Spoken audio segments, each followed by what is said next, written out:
Bendito Padre Celestial, Dios de toda misericordia, gracia, bondad, fortaleza, alegría. Llénanos, Señor, de todas tus virtudes. Que tu Espíritu bendito fluya hacia nosotros, ministre hacia nosotros estas verdades, estas convicciones en tu palabra, Señor. Te necesitamos, Señor, todos. En el nombre de Jesús. Amén. Bien, hermanos, vamos entonces a 2 de Timoteo. Estamos ahí en 2 de Timoteo. Gracias al Señor por su palabra. 2 de Timoteo, capítulo 1. Estamos en 2 de Timoteo, capítulo 1. 2 de Timoteo, capítulo 1, Pablo dice: Pablo, apóstol de Jesucristo, por la voluntad de Dios, según la promesa de la vida que es en Cristo Jesús, te escribo esta carta a ti, a Timoteo. Amado hijo, gracia, misericordia y paz de Dios Padre y de Jesucristo nuestro Señor. Esto ya lo vimos la semana pasada, ¿verdad? Pablo está en la cárcel y Pablo se está despidiendo. Las últimas palabras, hermanos, de alguien que va a morir. Pablo avisa en el capítulo 4 que está a punto de morir. Él sabe que va a morir. Ya tanteó el ambiente legal, el ambiente político dentro de la cárcel. Él está en la cárcel Mamertina en Roma. Ya tanteó la situación y dice: de esta no me libro. Dice: en esta no va a ser como en la otra carta, Timoteo. Timoteo, en esta vez no va a ser como en la otra carta que te escribí. Ahora aquí voy a salir con los pies por delante y sin cabeza, ¿verdad? Sabe que va a morir. Entonces, Pablo siente una gran presión, una gran responsabilidad por pasar la estafeta a la siguiente generación. De eso nos ha estado hablando nuestro hermano Alonso. De la urgencia, la necesidad de pasar la estafeta a la siguiente generación. No nos gusta pensar en eso. A mí no. Y yo creo que a ustedes tampoco. No nos gusta pensar en la realidad de que no somos eternos. De que no somos ni siquiera indispensables. Somos importantes. Hay que tratar de decir todos los matices, ¿verdad? No somos indispensables, pero somos importantes. No podemos decir que para Dios, tomando aquel pasaje de Daniel, donde Nabucodonosor dice acerca de Dios, que todos los habitantes de la tierra son considerados como nada. Eso es cierto. Delante de Dios, ¿quién es el infinito? Nosotros somos nada. En ese aspecto, la Biblia está llena de verdades paralelas donde esto es verdad y también esto es verdad. Y entonces somos delante de Dios como nada, pero también somos algo. Porque Él nos compró, y no somos algo, y no nos compró porque éramos algo. Somos algo porque nos compró. Porque nos compró somos algo. ¿Verdad? Somos importantes. El Señor nos ha hecho sentar a la mesa con Él. Nos ha dado un lugar, nos ha dado una dignidad por su gracia y por su misericordia. Pero la verdad es que somos transitorios, hermanos. Somos transitorios. Todos nosotros estamos enfermos de muerte. Vamos a partir. Y Pablo siente esa realidad, ya es muy palpable para él, sabe que le quedan días y necesita transmitir todo este caudal necesita transmitirle la conciencia a Timoteo de que cuando yo me vaya, alguien tiene que hacerse cargo de la obra. Y Pablo enlista a todos los que tiene en mente, y el único que se le ocurre, podríamos pensar, ¿verdad?, que el único que se le ocurre es Timoteo. Porque Pablo ve a Timoteo como lo dice en el capítulo 1 de la primera carta, verdadero hijo en la fe. Y si dice verdadero hijo en la fe, es porque Pablo sabe que aunque ha enseñado a muchas personas, no todos han abrazado la visión que él tiene. Esa es una realidad, hermanos, en el ministerio. Es una realidad triste, es triste, lo digo por mí y lo digo por muchos. Es triste, pero es la realidad. Uno puede transmitir conocimiento, enseñanza, y lo mejor que nosotros podemos hacer es esforzarnos en dar la enseñanza lo más fiel y pura posible, pero el que esta persona o aquella persona la abracen, la interioricen, se apropien del llamado, eso es algo que solamente depende de Dios.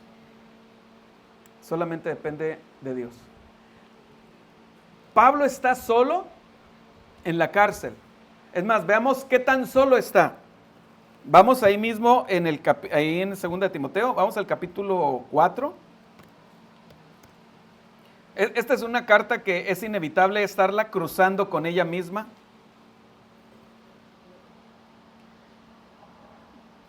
Capítulo 4, versículo 6, Pablo dice, porque yo ya estoy para ser sacrificado y el tiempo de mi partida está cercano. Pablo hace un balance. Fíjense qué balance tan impresionante hace Pablo. He peleado la buena batalla. No me quiero gastar esas balas ahorita explicando eso. Ya llegaremos a eso en el capítulo 4, ¿verdad? He peleado la buena batalla, he acabado la carrera, he guardado la fe. Por lo demás, en resumen, Pablo evalúa y dice, ¿qué me queda ya? Lo más grande. Me está guardada la corona de justicia, la cual me dará el Señor, juez justo en aquel día, y no solo a mí, sino también a todos los que aman su venida. ¿Cuántos de los que están aquí, hermanos, aman la venida del Señor? Tienes que amarla. Tienes que amarla. O sea, tienes que leer Apocalipsis. Tienes que estudiarlo. No solo a mí, sino también a todos los que aman su venida. Procura venir pronto a verme porque Demas me ha desamparado, amando este mundo, y se ha ido a Tesalónica. Crescente fue a Galacia y Tito a Dalmacia. Solo Lucas está conmigo. Hermanos, ¿a cuánto les predicó Pablo? Tú puedes ver ahí en tu Biblia, hay algunas Biblias que traen ahí el dibujito, ¿verdad? La ruta de los viajes misioneros de Pablo a centenares de iglesias, visitó centenares de lugares, fundó decenas de iglesias, discipuló a miles de personas, y al final de su vida, él dice, solo Lucas está conmigo. ¿Mande? Habla bien de Lucas, ¿verdad? Solo Lucas está conmigo, ¿verdad? Todos me han desamparado, dice, amando este mundo. Demas me ha desamparado, amando este mundo, y se ha ido a Tesalónica. Menciona a dos, Crescente y Tito, ¿verdad? Crescente fue a Galacia y Tito a Dalmacia. No es que Crescente y Tito lo hayan desamparado, sino que fueron a atender el ministerio. Y eso está bien, era algo que Pablo necesitaba y el ministerio necesitaba. La hora necesitaba gente que se hiciera cargo. Pero en el balance final, cuando estás solo, cuando estás en el calabozo, cuando estás a punto de morir, pues solo podemos imaginarlo, hermano. Solo podemos imaginarlo porque ninguno de nosotros hemos estado en esa situación. Pero lo que uno valora mucho es quién está ahí contigo cuando el horizonte es negro. Muchas personas podrán opinar de tu vida. En situaciones difíciles, gente podrá decir y hablar correctamente, y lo que es normal, hablar injustamente. Oh, está solo porque tiene pecado oculto. Mira, ¿no hablaron así del Señor? Cuando estaba en la cruz, decían, mira, a otro salvó y él no se puede salvar. Si es hijo de Dios, que descienda de la cruz. Si hablaron así del Señor, quien era la verdad y Dios mismo perfecto, pues ¿qué puede esperar Pablo? ¿Qué puedes esperar tú? que la gente te acuse, que la gente te injurie, ¿verdad? Espéralo. Te aviso, espéralo. Va a suceder, si no es que ya ha sucedido. Es solo cuestión de tiempo, ¿verdad? De hecho, si me acompañan a Filipenses, Pablo menciona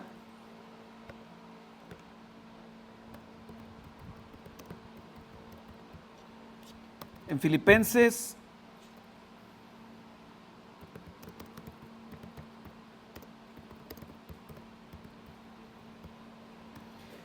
capítulo 1, Pablo menciona cómo las personas, cómo hacían leña del árbol caído con Pablo. Filipenses capítulo 1, y lo voy a leer en la Nueva Traducción Viviente. En la Nueva Traducción Viviente, a partir del versículo 12, en la Nueva Traducción Viviente.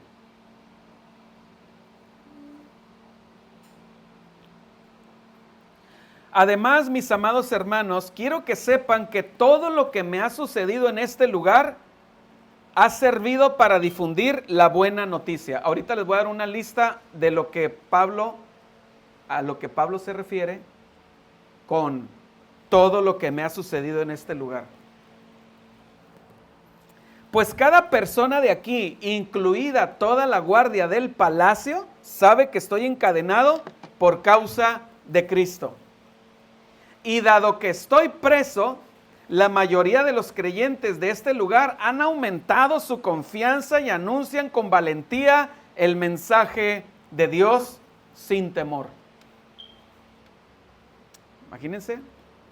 Hermanos, pausa. En la historia del cristianismo, especialmente en la historia de las persecuciones, uno puede ver una constante que aparece con bastante frecuencia, valga la redundancia, y es que de repente, cuando hay persecución, iban por ellos para llevarlos prisioneros y al final de cuentas echarlos a los leones o quemarlos vivos, había algunos cristianos que se amedrentaban, el miedo los paralizaba, el miedo los envolvía y se atrincheraban y huían o renegaban de dientes para afuera de Cristo.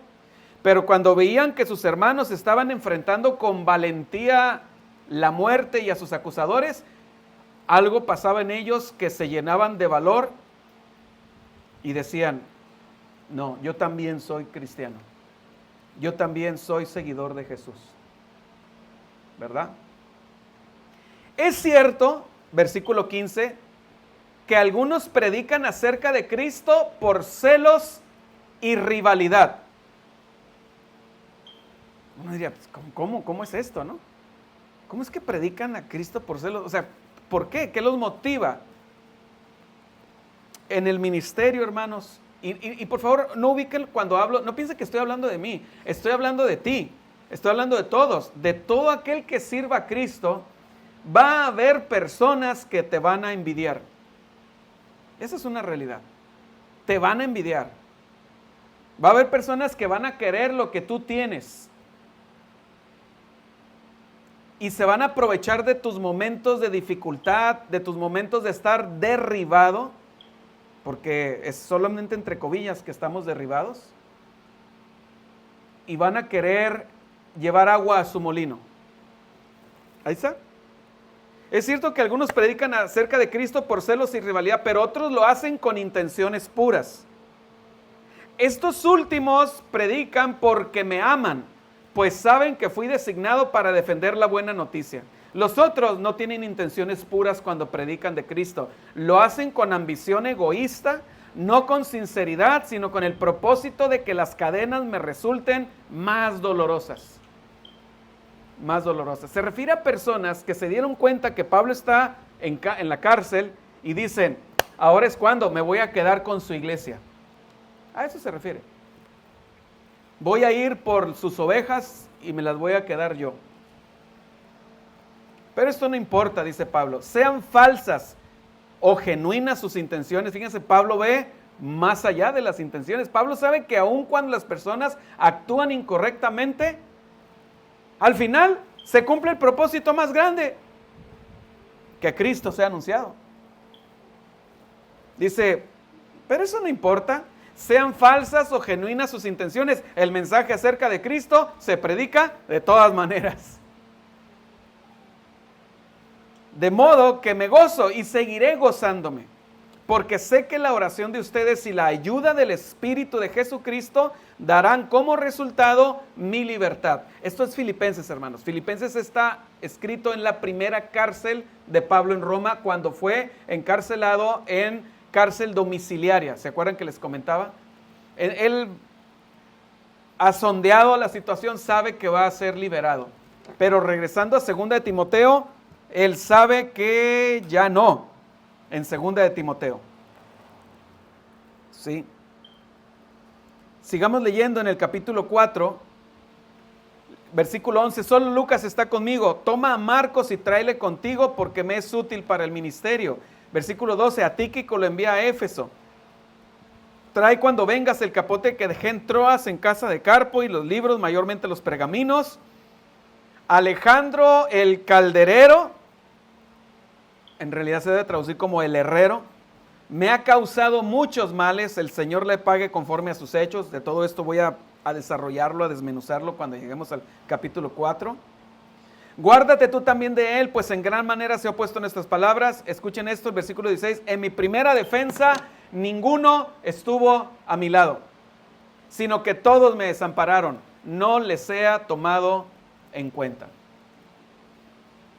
Hermanos, si abandonaron a Pablo, apóstol de Jesucristo, que subió al tercer cielo, quién sabe cuántas veces, vio a Jesús, ¿verdad? Tenía el poder de hacer milagros. No esperes mucho, tu hermano. No esperes mucho. No esperes que te vaya mejor. Regresamos al capítulo 1. Y entonces Pablo le dice, doy gracias a Dios al cual sirvo desde mis mayores, versículo 3. Doy gracias a Dios al cual sirvo desde mis mayores con limpia conciencia, de que sin cesar me acuerdo de ti en mis oraciones noche y día. ¿Qué quiere decir Pablo con eso? Doy gracias a Dios al cual sirvo desde mis mayores con limpia conciencia. Nuestro hermano Alonso nos ha estado hablando acerca de la vital, cardinal, suprema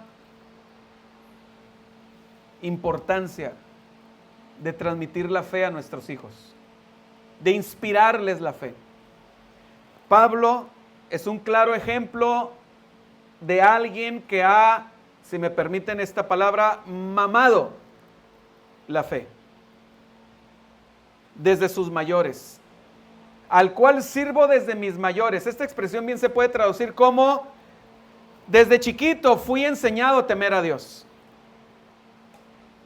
Y le podríamos agregar aquí un paréntesis que muchos de ustedes van a comprender, un paréntesis doctrinal, ¿verdad? Donde es cierto, no conocía el Evangelio, pero en la poca luz que tenía dentro de la ley sabía que Dios era Dios y que merecía todo mi respeto, toda mi honra, toda mi atención. Porque Pablo lo dice en Romanos, creo que es en el capítulo 10 o 11, Pablo dice, hablando acerca de sus parientes los judíos, de su pueblo, de sus paisanos, Pablo dice, porque doy testimonio de que tienen celo de Dios. Pablo menciona eso acerca de los judíos. Doy testimonio, me consta. ¿Por qué le constaba? Pues por él mismo. Me consta de que tienen celo de Dios, aunque no conforme a ciencia. O sea, sí, tienen celo de Dios, eso nadie se los va a negar. Pero su celo está basado en algunas o en varias presuposiciones incorrectas acerca de la persona de Dios y el Evangelio.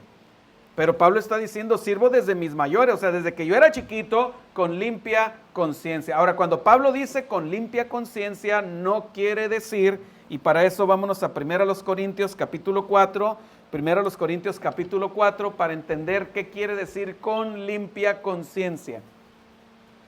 Dice 1 Corintios capítulo 4, si no lo han encontrado, solo escúchenlo. Así pues, téngannos los hombres, o sea, considérenos los hombres, porque habla en plural, porque Pablo habla de él y de su equipo misionero que andaban predicando en muchos lugares. Téngannos los hombres por servidores de Cristo y administradores de los misterios de Dios. O sea, si la gente va a pensar algo de nosotros, lo que quiero que piensen de mí, no como un superapóstol, que debo estar hospedado en hoteles 5 estrellas. Y si hay de 6, mejor en 6 estrellas. No, ténganos por servidores de Cristo. Y usa la palabra uperetes en griego, que se refiere a los remeros. ¿Cuántos recuerdan la película Ben-Hur? La de los 60s con Charlton Heston, cuando andaba ahí en las galeras remando y que los tenían amarrados con cadenas y que si llegaba otro barco y los embestía y el barco se hundía, pues ahí van también ellos, ¿verdad? Pablo se refiere a esos remeros, esos son los superetes. Nos hundimos con el barco, o sea, están dulos, esclavos hasta la muerte de Cristo. Ténganos los hombres por uperetes de Cristo y administradores de los misterios de Dios. Ahora bien, se requiere que de los administradores que cada uno sea hallado fiel. Yo en muy poco tengo el ser juzgado por vosotros. No considero tan importante que ustedes me juzguen. Habría que explicar mucho esto, ¿verdad? Porque ya hemos explicado en años pasados que debemos juzgar. Pero hermanos, ahorita eso, no voy a entrar a ese tema, ¿verdad? Yo no valoro mucho lo que ustedes piensen de mí. Eso es lo que quiere decir. O por tribunal humano. Y ni aún yo me juzgo a mí mismo. Porque aunque de nada tengo mala conciencia, ¿están escuchando, hermanos? Aunque de nada tengo mala conciencia, no por eso soy justificado. Pero el que me juzga es el Señor. O sea, Pablo está diciendo, si yo hago una evaluación personal acerca de mi caminar en Cristo, de mi fidelidad, de qué tan en santidad he vivido, pues de veras que le busco y le busco y le busco y no encuentro nada. O no encuentro algo grotesco. Pero aún así, yo sé que no puedo decir que soy perfecto. Yo sé que no puedo decir que no peco.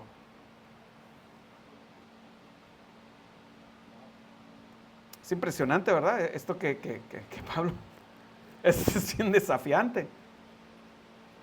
Esto es bien desafiante, hermanos. Entonces, regresando a 2 de Timoteo, al cual sirvo desde mis mayores con limpia conciencia,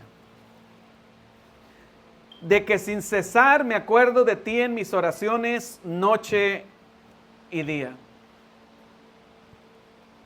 Hace poco yo mencionaba por ahí en algún grupo de estudio que hay personas que tienen ese llamado, ese don, ese cuidado. Y cuando digo hay personas, no quiero decir que entonces, bueno, no es el mío, no lo voy a hacer. No, tampoco, pero sí es que hay personas que tienen ese don o ese cuidado, ese llamado, esa facilidad de tener su lista de oración. Y son meticulosos y te mandan mensajes, te dicen, estás en mi lista de oración. Levanten la mano si a alguien le ha tocado que alguien le diga eso. A mí me ha tocado, estoy orando por ti, estás en mi lista de oración. Y uno dice, qué pena porque él no está en mi lista de oración. Y bueno, yo lo digo por mí. Mucha gente me dice, estás en mi lista de oración. Y yo digo, Dios mío, lo único que te puedo decir es un 2, 3 por el hermano, Señor. O sea, la verdad es que no estoy orando por él noche y día. Esa es la realidad. Esa es la realidad. Pausa. Hermanos, Columna y Baluarte somos una iglesia de pecadores. ¿Sí? No vamos a fingir aquí que yo ando flotando y nunca peco y todo bien y no se me despeina ni un pelo y todo es perfecto en mi vida. No. Cuando yo sienta que alguien aquí está desde el púlpito transmitiendo esa idea, lo voy a sentar porque no está viviendo en la realidad. Somos una iglesia de pecadores redimidos que necesitados de la gracia de Dios. Necesitados de la gracia de Dios. ¿Sí? Pablo dice, ninguno tenga más alto concepto de sí que el que deba tener, sino piense de sí con cordura. ¿Qué es lo contrario a la cordura, hermanos? La locura. Cuando algún creyente empieza a transmitir la idea de que todos ustedes son pecadores, pero yo soy muy elevado, esa persona está loco, hay que sentarlo. Está loco. ¿Sí? Entonces, cierro el paréntesis. Pablo tiene una limpia conciencia, pero él sabe que de todas formas hay pecado en él. Pecado que puede ser señalado. Sí. Y está orando noche y día por Timoteo.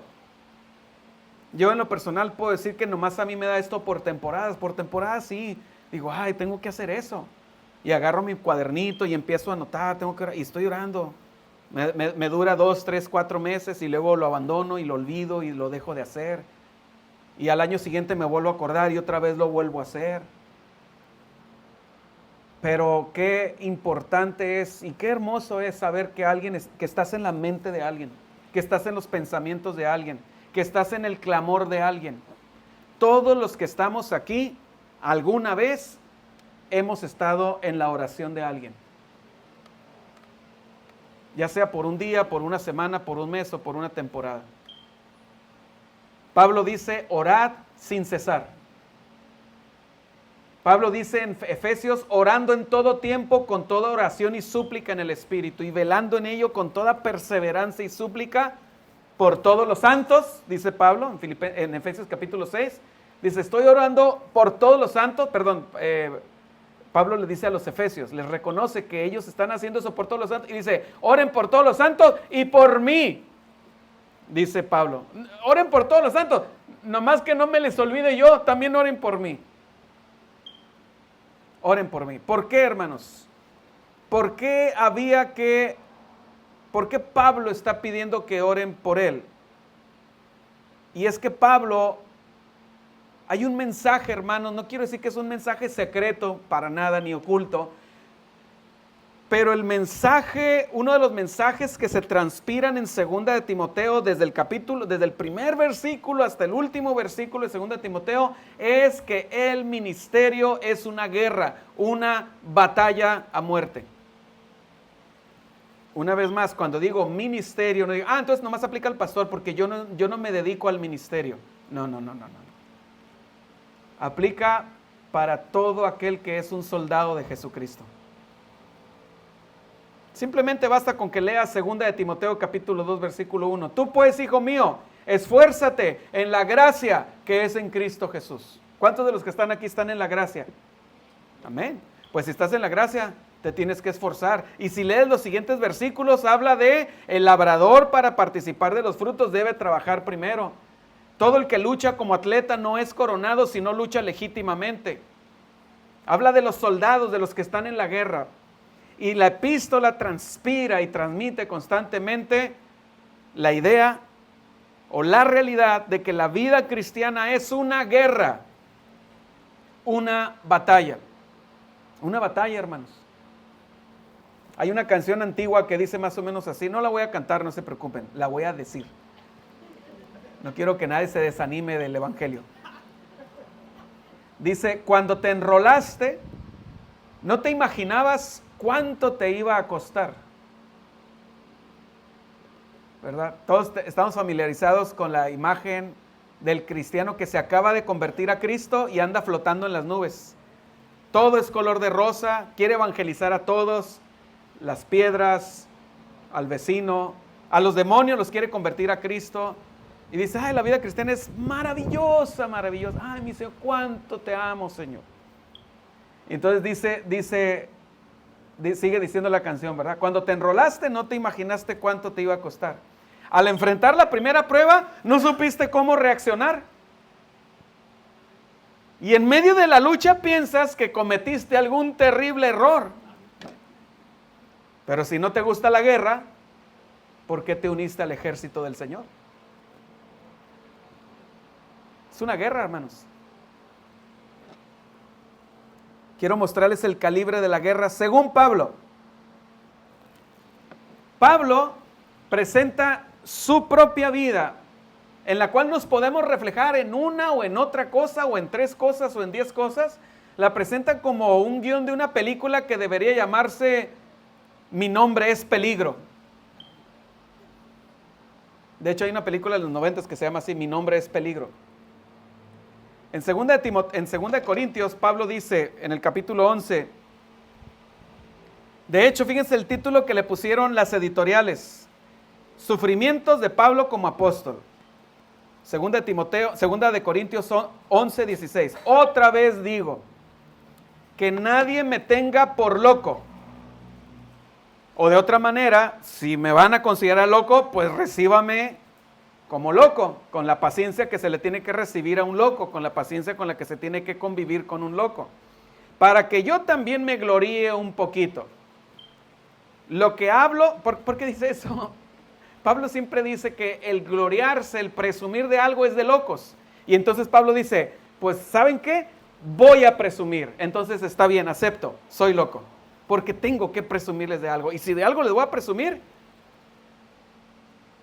es de mis heridas en la batalla. ¿No dicen así siempre en las películas de los soldados? Mira, esto me lo hice aquí en la batalla en Okinawa. Y este brazo, mira, y se quita el brazo, ¿verdad? Este es biónico. Esto es allá cuando un tiburón me mordió. Y mira, esta pierna me la quito. Esta es cuando me cayó una bomba en Japón. Pero estos son mis trofeos de batalla. Así dicen las películas, ¿verdad? Es de lo que te puedes gloriar. Y así, la nariz, la mandíbula, este diente, este dedo. Pues Pablo nos va a decir todas sus prótesis. Está bien, voy a hablar como loco. Lo que hablo no lo hablo según el Señor, sino como en locura, con esta confianza de gloriarme, puesto que muchos se glorían según la carne. Pablo se refiere a los falsos apóstoles que presumen sin estar verdaderamente en la batalla. Son falsos apóstoles que se habían introducido en la iglesia y se adueñaban del rebaño, esquilmaban a las ovejas, pero la verdad es que no eran llamados por Dios. A ellos se refiere. Puesto que muchos se glorían según la carne, pues también yo me voy a gloriar. Si esas vamos, yo me voy a gloriar. Porque de buena gana toleráis a los necios. Se refiere a los falsos maestros. Siendo vosotros cuerdos, pues toleráis si alguno os esclaviza, si alguno os devora, si alguno toma lo vuestro, si alguno se enaltece, si alguno os da de bofetadas. Para vergüenza mía lo digo, para eso fuimos demasiado débiles. Pablo está siendo irónico. Pablo está diciendo, me faltó, miren, voltéenme a ver por si alguien no me está viendo, me faltó, voy a reconocer algo. Me faltó colmillo para ser malo, para aprovecharme de ustedes. Eso es lo que está diciendo Pablo. Ahora, no es que él no es que le duela, no es que le está diciendo, oh, debería ser malo. Está siendo irónico. O sea, veo que a ustedes les encantan, les dan grandes ofrendas a los grandes apóstoles, los llevan a hoteles 6 estrellas, a los que les hablan mentira. Y yo que les hablo la verdad, me tienen allá olvidado en la cárcel. Debía haber sido más colmilludo. Lo que está diciendo es, les está picando la cresta. Dice, reaccionen. ¿Sí? Pero en lo que otro tenga osadía, sigo hablando como loco. También yo tengo osadía. ¿Son hebreos? Yo también. ¿Son israelitas? Yo también. ¿Son descendientes de Abraham? También yo. ¿Son ministros de Cristo? Como si estuviera loco hablo. Yo más. Ya a partir de aquí Pablo dijo, ellos no lo son.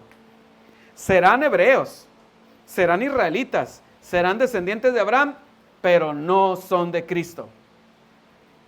No son de Cristo. ¿Sí? Yo más.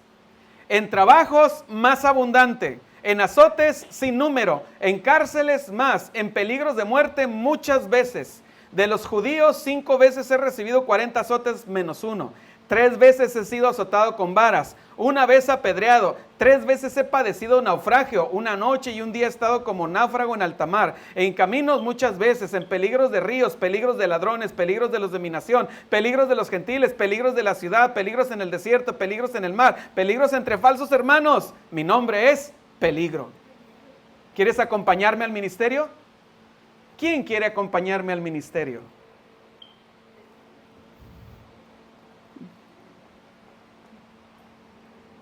en trabajo y en fatiga, en muchos desvelos, en hambre y sed, en muchos ayunos, en frío y en desnudez. Y además de otras cosas, lo que sobre mí se agolpa cada día, la preocupación por todas las iglesias. Yo no sé cuál sufrimiento era más desgastante. No, la verdad sí lo sé. No, la verdad me equivoqué. Sí lo sé. Sí sé cuál es más desgastante. Porque lo que leí hasta ahorita son cosas físicas. Pero el sufrimiento más desgastante es el que sigue. Y además de otras cosas que podrían estar cosas físicas, lo que sobre mí se agolpa cada día. La preocupación por todas las iglesias. La carga. ¿Quién enferma y yo no enfermo? Cada vez que Pablo se enteraba que alguien enfermaba, ¿qué le pasaba a Pablo? Él se enfermaba. Él se enfermaba. ¿A quién se le hace tropezar y yo no me indigno? Impresionante, ¿verdad, hermanos? El sufrimiento de Pablo en el ministerio. Porque Pablo amaba al rebaño, porque Pablo comprendía el precio que se pagó por ese rebaño. Y Pablo comprendía el llamado que Dios le estaba dando a él a pastorear a ese rebaño. Nunca, jamás consideremos que el pastorado o el pastorear, el hacerte cargo de alguien, o sea, quiero separar de su mente, nomás es para los pastores. No. Si tú estás vigilando por la vida de alguien, tienes que sudar gotas de sangre. Eso implica el estar al frente de alguien, el tomar la responsabilidad de la vida de alguien. Y hemos estado meditando en la escuela dominical que nuestro primerísimo ministerio es mi esposa y mis hijos. Son mi esposa y mis hijos. El primerito. Ese es el primer ministerio. Bien.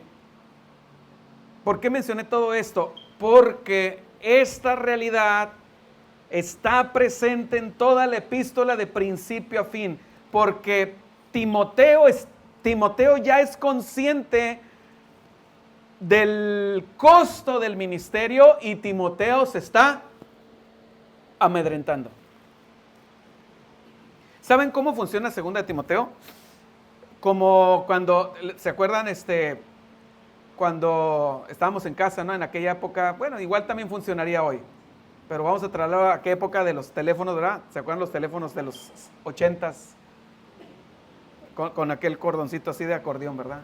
Y entonces sonaba ring y ahí va tu mamá, iba nuestra mamá o nuestro papá a contestar y nosotros estamos ahí jugando y estamos escuchando y ellos, sí, ajá, bueno, no, pues sí, y bastaba con escuchar lo que ellos estaban diciendo y ya podíamos armar la parte del rompecabezas de lo que la otra persona le estaba diciendo. ¿Se comprende, verdad, lo que acabo de decir? Basta con leer lo que Pablo le dice a Timoteo, no hagas esto o haz esto, ten cuidado con esto, para entender lo que Timoteo estaba viviendo en la vida cotidiana. Lo vamos a ir viendo. Pero segunda de Timoteo es un llamado urgente a un pastor de una iglesia que está a punto de naufragar, que está considerando abandonar el ministerio porque el ministerio es una lucha a muerte. Porque la vida cristiana es una lucha a muerte. Claro, en el contexto histórico era muy literal, era a muerte física. Pero en el contexto nuestro sigue siendo a muerte. Y creo que es peor. Te voy a decir por qué. Porque con la muerte física se acabaron los problemas. Se acabaron los sufrimientos, se acabó el estrés, se acabó todo. Y con otros creo que es peor porque no veo como que pronto vayamos a morir físicamente por causa de Cristo. Entonces nos vamos a quedar aquí todavía a sufrir varios años, a padecer una lucha espiritual a muerte por mantener el nombre de Cristo en alto en nuestra vida y en nuestra sociedad. Mande. Tomando la cruz cada día. De hecho, Pablo dice, os digo, ¿cómo dice? Cuando dice que cada día muero. Creo que dice, os digo por la mención de Cristo, que cada día muero. 1 Corintios 15 dice, no lo busquen, solo escúchenlo. Dice,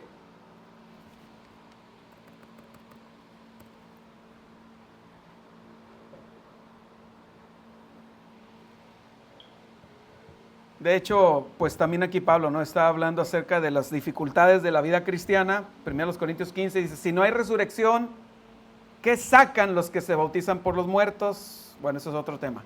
Si en definitiva los muertos no resucitan, ¿por qué se bautizan ellos? Y nosotros, ¿por qué nos exponemos al peligro a todas horas? Que cada día muero, hermanos, es tan cierto como el orgullo que siento por ustedes en Cristo Jesús, nuestro Señor. ¿Qué he ganado? Sí, solo por motivos humanos, en Éfeso luché contra las fieras. Si los muertos no resucitan, comamos y bebamos que mañana moriremos. Cada día muero. Pablo, ¿saben ustedes que Pablo se levantaba todas las mañanas? Todas las mañanas se levantaba Pablo y decía, hoy es mi último día. Todos los días Pablo se daba por muerto. Ya, se acabó. Hoy me van a matar. Hoy me van a matar. Estaba viendo por ahí en un documental las expectativas de vida de los diferentes áreas de servicio en el ejército en la Segunda Guerra Mundial.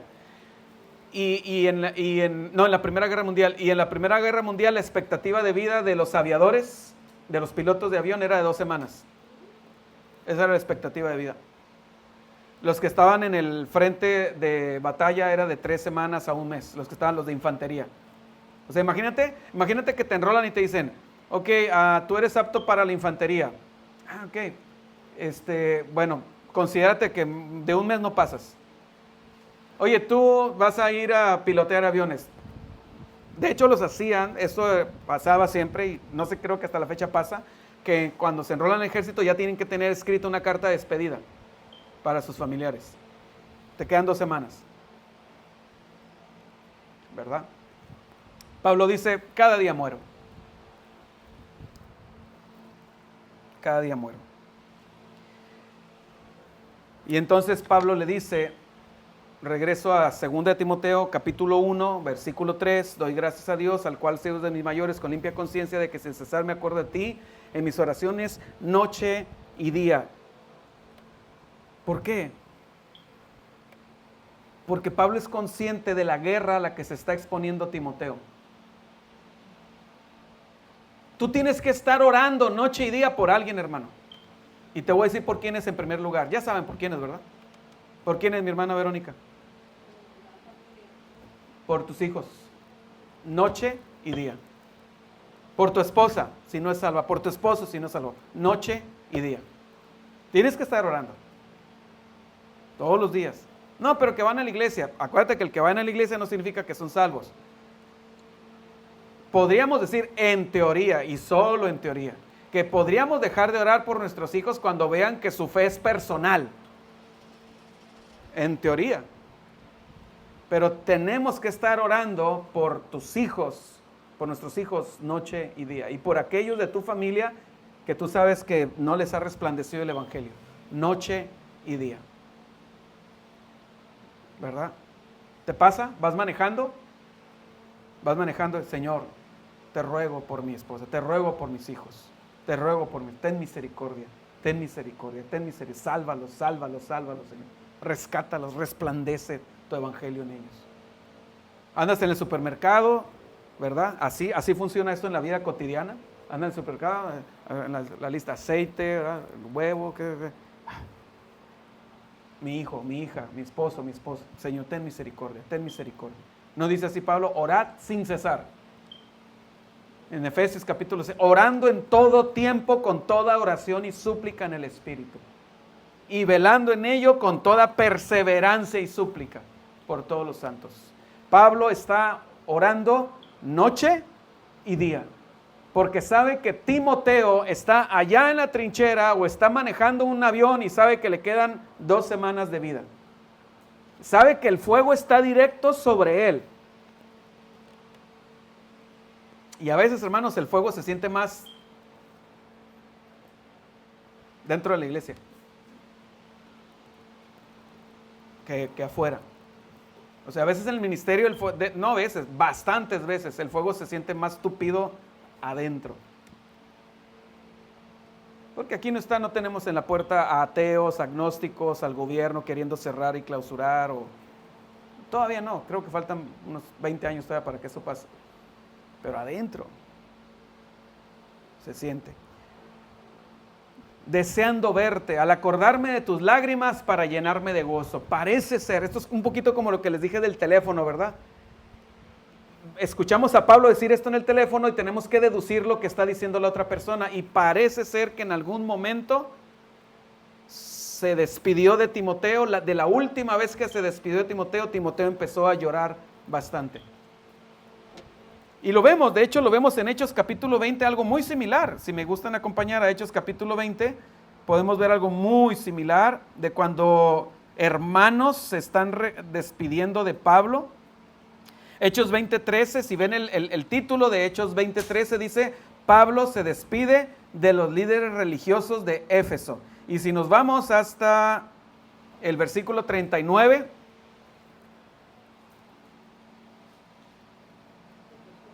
Hechos 20, en el versículo 17, el título del párrafo es Discurso de despedida de Pablo en Mileto. Y si nos vamos hasta el versículo 39, dice: cuando hubo dicho estas cosas, se puso de rodillas y oró con todos ellos. Entonces hubo gran llanto de todos. Y miren qué tan sentida fue la despedida. Y echándose al cuello de Pablo, le besaban, doliéndose en gran manera por la palabra que dijo, de que no verían más su rostro. Y le acompañaron al barco. Entonces podemos tener una imagen, ¿no? Podemos tener una imagen del dolor de la despedida. Todos sabemos aquí, creo que todos aquí sabemos, comprendemos, ¿verdad?, el dolor de una despedida que es para siempre. Al menos para siempre en esta tierra. Y entonces Pablo dice: deseo verte. Al acordarme de tus lágrimas, aquella despedida que tuvimos, ¿verdad? Deseo verte para llenarme de gozo. Y me acuerdo, dice, trayendo a la memoria la fe no fingida que hay en ti, la cual habitó primero en tu abuela Loida y en tu madre Eunice, y estoy seguro que en ti también. Qué gozo, hermanos. Qué alegría poder nosotros decir de nuestros hijos, de nuestros parientes, de tu cónyuge, ¿verdad? Él tiene una fe real, personal. Él va a la iglesia porque sabe que eso es esencial. No tengo que andarlo empujando. Entro a su recámara y lo caché leyendo la Biblia, ¿verdad? Lo caché de rodillas. Eso habla de una fe personal, de una fe genuina, de una fe verdadera. Pablo dice, trayendo a la memoria la fe no fingida que hay en ti. Porque la fe puede ser fingida. La fe puede ser fingida. Y sabemos bastante acerca de eso. Sabemos mucho de fes fingidas. Pero nosotros tenemos que estar orando en todo tiempo, con toda oración y súplica, para que, Señor, ilumínale, resplandece en su oscuridad, que llegue a conocerte en persona, que su fe no sea fingida. Y a Pablo lo llena de gozo que Timoteo tiene una fe no fingida, la cual habitó primero en su abuela Loida y en su madre Eunice. Y Pablo dice, estoy seguro que en ti también. Es una fe que se ha transmitido generacionalmente. Se nos está enseñando en la escuela dominical la importancia de ser fieles, diligentes en crear las condiciones domésticas en el hogar para facilitarles un encuentro con Cristo a nuestras generaciones. Tiene que ser intencional, tiene que ser de todos los días. La guerra, hermanos, es de todos los días. La guerra, y es una guerra a muerte por las almas. Es una guerra que trasciende a la eternidad. A la eternidad. Es cierto, es cierto. Mira, cuando el Señor venga y nosotros estemos ya con Él en la eternidad, aquí en la tierra, para siempre, en los cielos nuevos y la tierra nueva, en los cuales mora la justicia, estaremos inmersos en la adoración a Él y ya no habrá memoria de las cosas pasadas. Y si acaso sucediera que ya no recordamos a nuestros seres queridos que no se salvaron,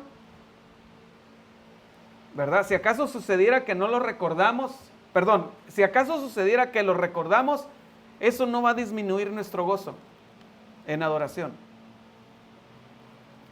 Probablemente no todos me están comprendiendo lo que estoy diciendo. En la eternidad es bastante probable, no voy a desmenuzar eso ahorita, pero es bastante probable que nos acordemos de aquellos parientes que no conocieron a Cristo. Yo sé que la Biblia, por eso le digo que no lo voy a desmenuzar porque habría que explicarlo bien. Yo sé que la Biblia dice que ya no habrá memoria de las cosas pasadas y que el Señor enjugará toda lágrima de nuestros ojos, pero habría que explicar bien eso porque no estoy muy seguro de que no nos acordemos de nuestros parientes que se perdieron. Creo que sí nos vamos a acordar. Pero no va a disminuir ni una micra ni un átomo de gozo. Aunque sepamos que ellos están allá en el sufrimiento eterno. ¿Verdad? ¿Por qué les digo esto? Porque es una guerra a muerte, hermanos. ¿En cuántas cosas nos afanamos en el día a día? Todos nos afanamos. ¿En cuántas cosas nos afanamos? Por tener más dinero para el fin de mes, por la salud, por tener mi mejor figura física, mi mejor salud, mi mejor casa, mi mejor carro.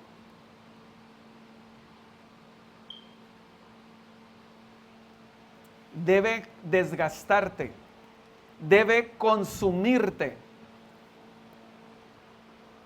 el estar intercediendo por aquellos que no son salvos. Debe desgastarte, debe mermar tu salud. Debe mermar tu salud. El estar luchando por las almas. ¿Es cierto? No depende del que quiere ni del que corre, depende de Dios que tiene misericordia, pero esa es otra de las verdades paralelas de la Biblia, donde en última instancia es soberanía de Dios quien se va a salvar, pero eso no nos exime, no nos excluye de que yo tengo que estar orando, intercediendo, luchando, predicando el Evangelio, siendo intencional, invitando, empezando por mi familia, por los que no conocen a Cristo. Debe haber un desgaste, debe producirte alguna gastritis tarde o temprano, debe producirte alguna torcedura de rostro tarde o temprano. Lo que quiero decir es que tiene que haber un efecto, debe ser tan importante esto que debe pesarte en tu corazón. ¿Sí? Dice la palabra de Dios que las cosas que se ven, Pablo dice, no obstante no desmayamos, aunque nuestro hombre exterior se va desgastando, el interior no obstante se renueva de día en día. Sí. Dice, las cosas que se ven, Pablo dice, son temporales, pero las que no se ven son eternas.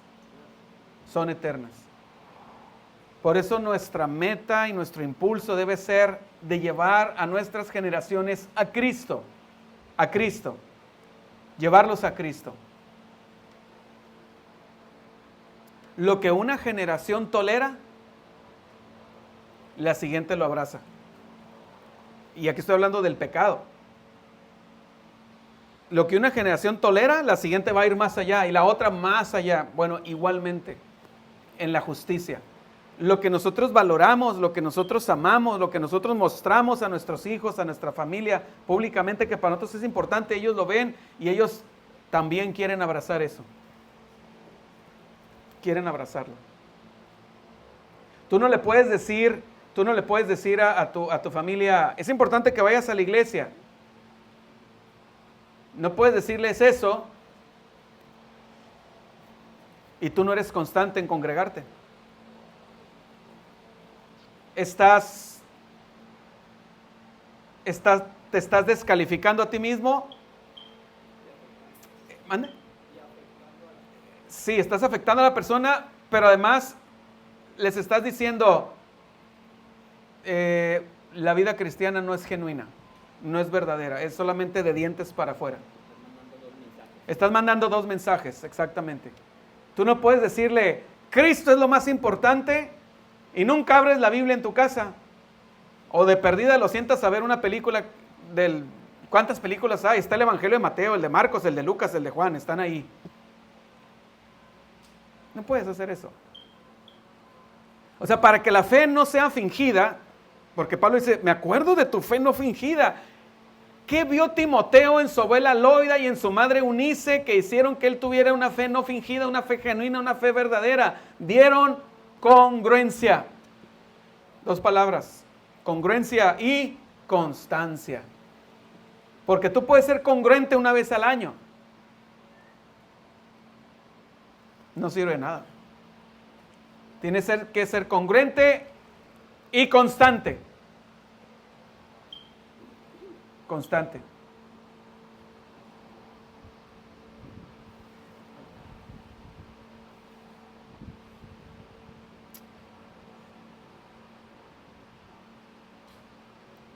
Jamás faltamos a nuestro trabajo. ¿Qué me van a enseñar ustedes que yo no sepa? ¿Qué me van a enseñar ustedes que yo no sepa?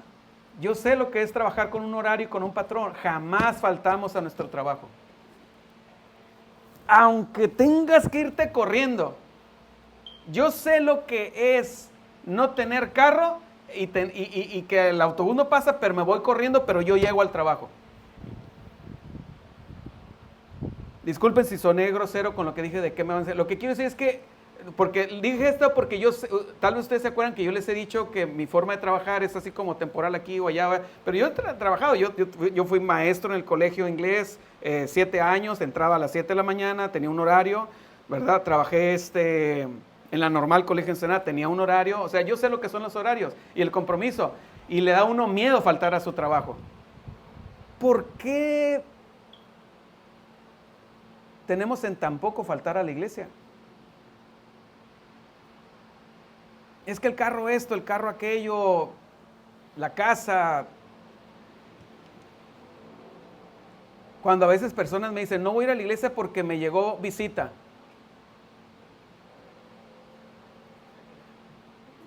Tráetela.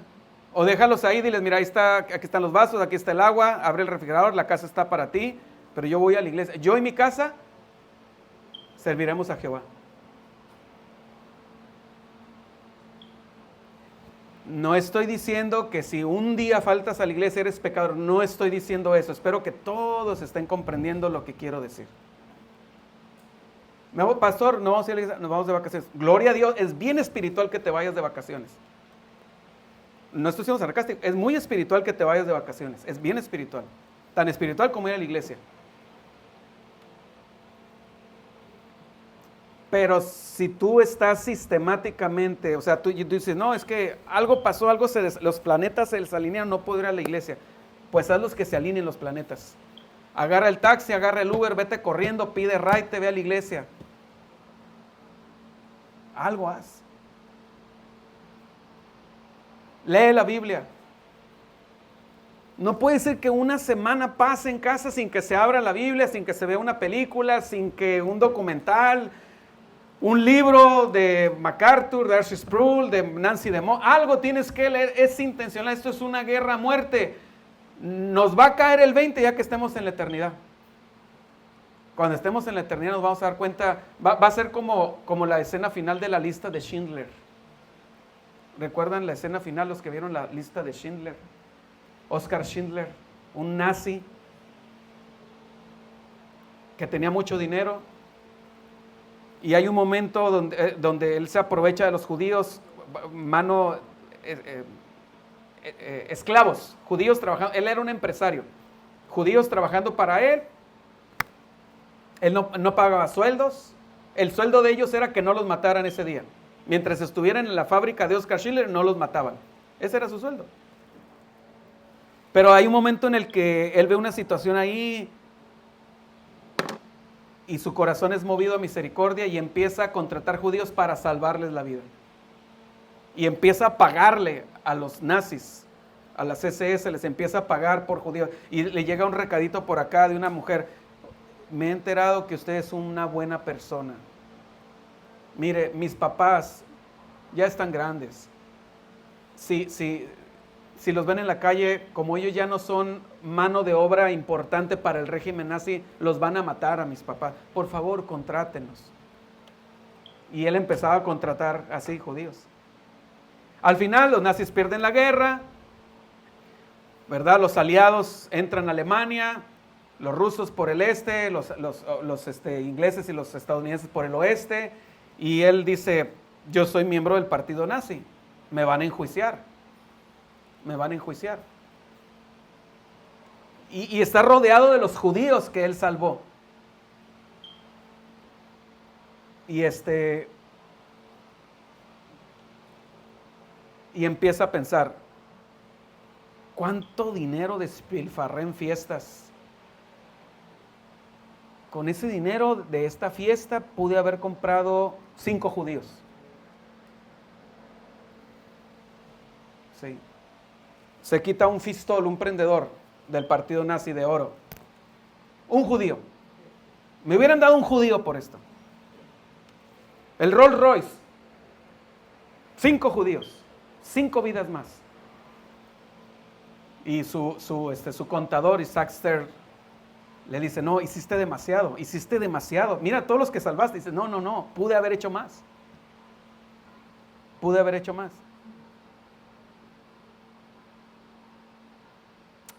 La vida cristiana es todo, hermanos, menos cómoda.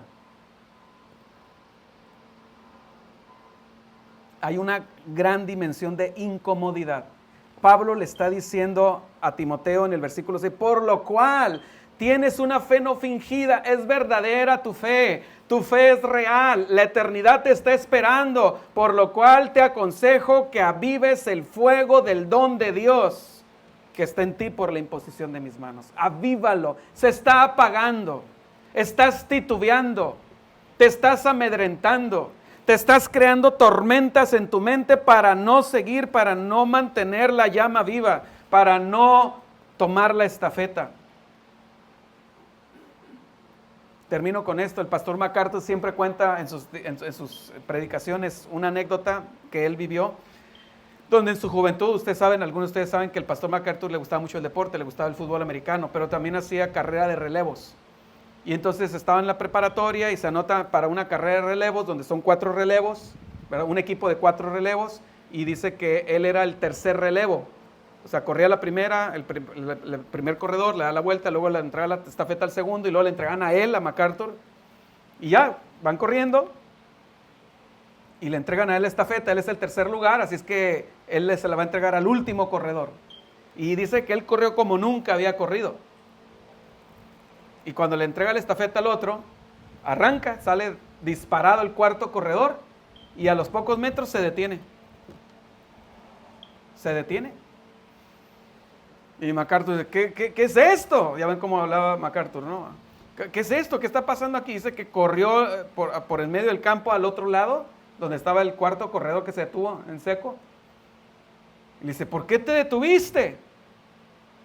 Y le responde, no sé, de repente ya no me dieron ganas de correr. Y MacArthur siempre dice, les aseguro que me daban ganas de quitarme el taco, o sea, los tenis esos con picos, y clavárselo en la cabeza, dice. Tú no puedes hacer eso. No puedes simplemente decir, no tengo ganas. No puedes. No podemos. Si algún día, hermano, no tienes ganas de seguir a Cristo, tírate a los pies del Señor. Tírate a los pies del Señor. Hay gracia para el oportuno socorro. Decirle, Señor, no puedo. Quiero, pero no puedo. Aumenta mi fe. Aumenta mi fe. Amén, hermanos. Vamos a orar. Vamos a orar.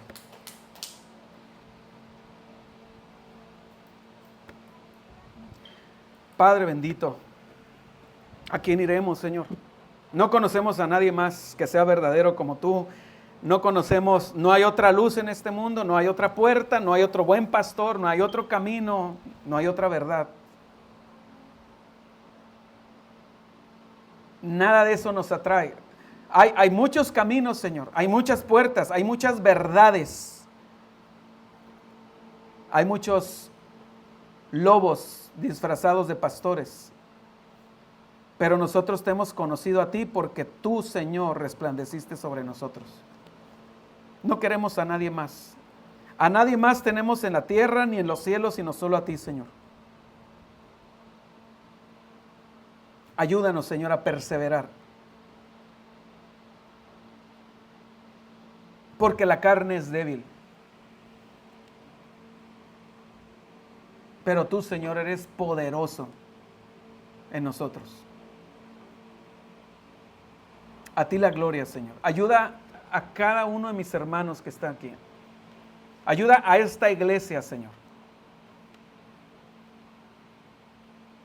A cada hermano que está aquí, el que esté pasando por